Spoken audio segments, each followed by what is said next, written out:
Right, so these are the notes for math support for the first lesson when we're starting Chapter 5 within our Algebra 2 class. So we're going to review properties of exponents. So these notes will be for the simplifying exponents activity. Okay, so, let's start with our rules of exponents. Okay, if you've already had Algebra 2 today or yesterday, depending on when you're watching this video, you've already seen these rules. They're the same. We're going to still use them. They're very important. So there's the product rule when you're multiplying two terms together and the bases are the same and the powers can be the same or different. You add the powers together and you just get that base one time. Okay. The quotient rule, it's when it's a fraction, so now you have a term divided by a term. If the bases are the same, you can subtract their powers. Sometimes this leaves you with a negative power, and then you've got to use the negative rule, but we'll talk about that in a second. The power rule is this time I have a term, and its whole term, so this term is to a power, and it is taken to a power. So in that case, you multiply the powers.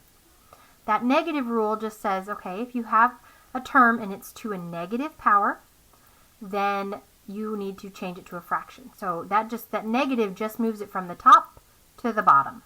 Or if it's in the denominator and it's negative, it needs to move to the top. So it either moves it up or down depending on where that negative is located. So a power of a product. So this time I have two terms together, multiplied together, and I need to take them to a power. So that means each term inside that parentheses is taken to that power. The power of a quotient is the same rule. So inside my parentheses I have a quotient. Each term has to be taken to the power, and obviously m cannot be 0 because you cannot have a 0 in the denominator. The 0 exponent just means if it's to the power of 0, then that term is 1. There is no more variable. That's why I love that term. It just kind of makes it go away, or 1 has to go in its place if that leaves nothing there. But if there's other things there, it just kind of disappears because anything times 1 is itself. So then you have the exponent of 1. So n to the first power is just n. So I love these two bottom ones.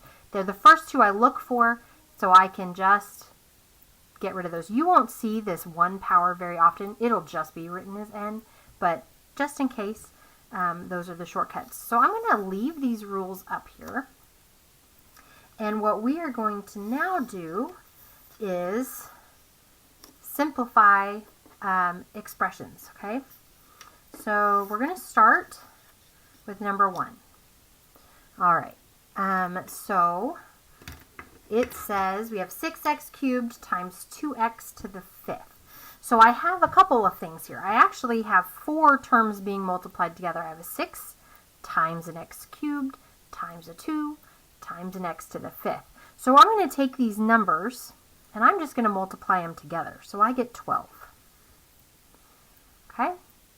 Then I notice I have x cubed and x to the 5th. So the bases are x, so I know no matter what, I'm going to have a base of x.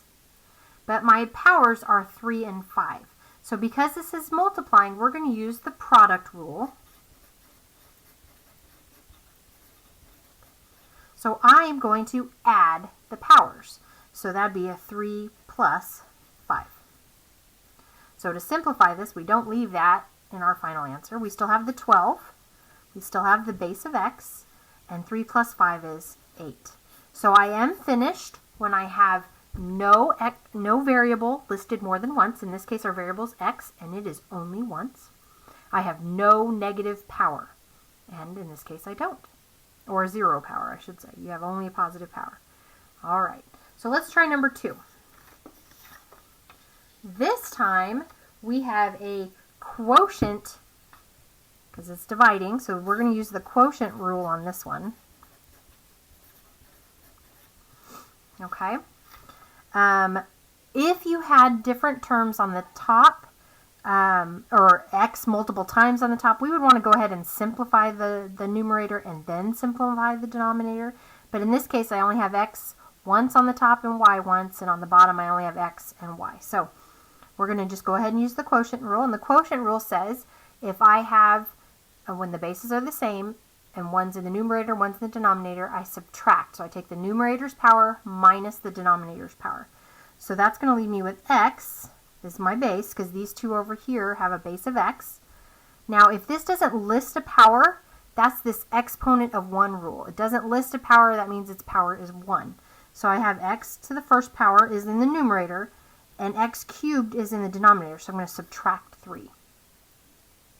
And that's still times y, and in the numerator I have a power of 6, and in the denominator I have a power of 3. Okay, so let's simplify this up a little bit. I have x, and then I have a 1 minus 3 is a negative 2, and then I have y, 6 minus 3 is 3. Okay, normally I would say, okay, I'm done, but I'm not. I cannot have a negative power, but I am down to just having one x and one y, but I can't have a negative power. So we've got to use this negative rule. Okay, right here. It says if it's in the numerator, then I'm going to move it to the denominator, and now it's no longer negative. So in the numerator, no matter what, I still have y cubed. Okay, it's still there, it's still positive, we're going to leave it alone. But to get rid of this negative in front of the 2, I have to move x squared down, and just the negative goes away. That's what that negative does.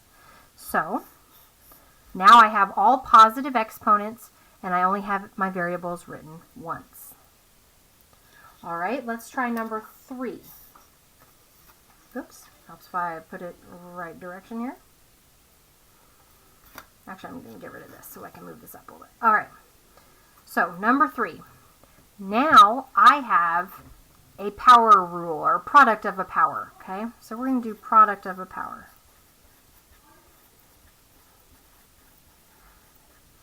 Because I have, in parentheses, products. These are all being multiplied together, and it's taken everything to the power. So what that power product means is I need to distribute that power to every term inside that parentheses.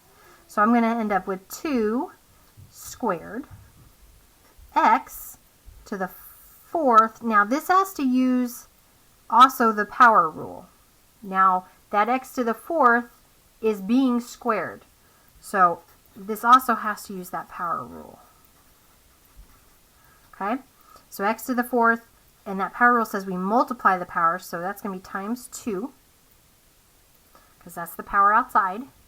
And then I have y, and really if you wanted to look at 2 taken to that power and the y taken to the power, it's still the power rule, because without a power listed inside the parentheses, its power is 1, and we're taking it times the power on the outside. And that's the same thing for this 2.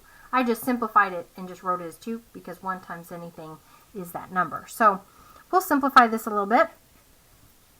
2 squared is 4. X, and I have 4 times 2 is 8. And I have y, 1 times 2 is 2. Now, I only have x and y written once. I have all my powers being positive. That is as simplified as it gets. Okay? So let's try the last one here. Now, the first thing I like to look for are those pretty 0 exponents here. Look, I've got one right there. So y to the 0 power is the number 1. It is not y to the first power. It is just 1. So here this leaves me with a 3 times 1. Well, 3 times 1 is 3. So I just kind of cross it out. It's not there. Okay? All right. On the top, I have a 2x squared times 3. So I need to just take a product here by multiplying the 2 and 3 together. And then this means I have a quotient. So I'm going to use the quotient rule. Now I'm not writing down the product rule because there's not 2 bases with powers that are different, or I'm sorry, bases are the same that I need to add the power. So I'm just actually taking a product, which is 2 times 3, and I get 6. Okay? And then I just have x squared. So I'm just going to leave that for a second. Then on the bottom, I have 12x to the 4th. So that's where we're going to use the quotient rule. So this was just taking the product. I just simplified the numerator. And now it's time to use that quotient rule. Okay? Well, I still have a 6 divided by 12. So I'm just going to leave that for a second. I'm going to kind of separate it out a little.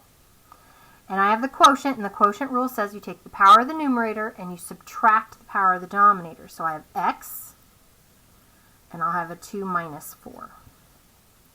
Okay? So 6 over 12 does simplify to a 1 over 2. And now that 2 minus 4 simplifies to a negative 2. So I'm down to 1x. Got things as simplified. The only problem is I can't have a negative exponent. So I've got to use the negative rule. Okay? So that negative rule up top says if it's negative, then we need to move it to the denominator if it's in the numerator. If it's in the denominator already, we move it up to the numerator. You just move it up or down depending where it's at. Well, this is in the top, so I need to move it to the bottom. So I still have 1 over 2, but this time x squared needs to move from the numerator to the denominator to get rid of that negative. So the negative's now gone. Okay? Now I have no negative exponents, and I only have the variable one time. And everything's just as simplified as it gets, nice and pretty. So go ahead and work on that practice. You will be able to finish and submit that into Canvas.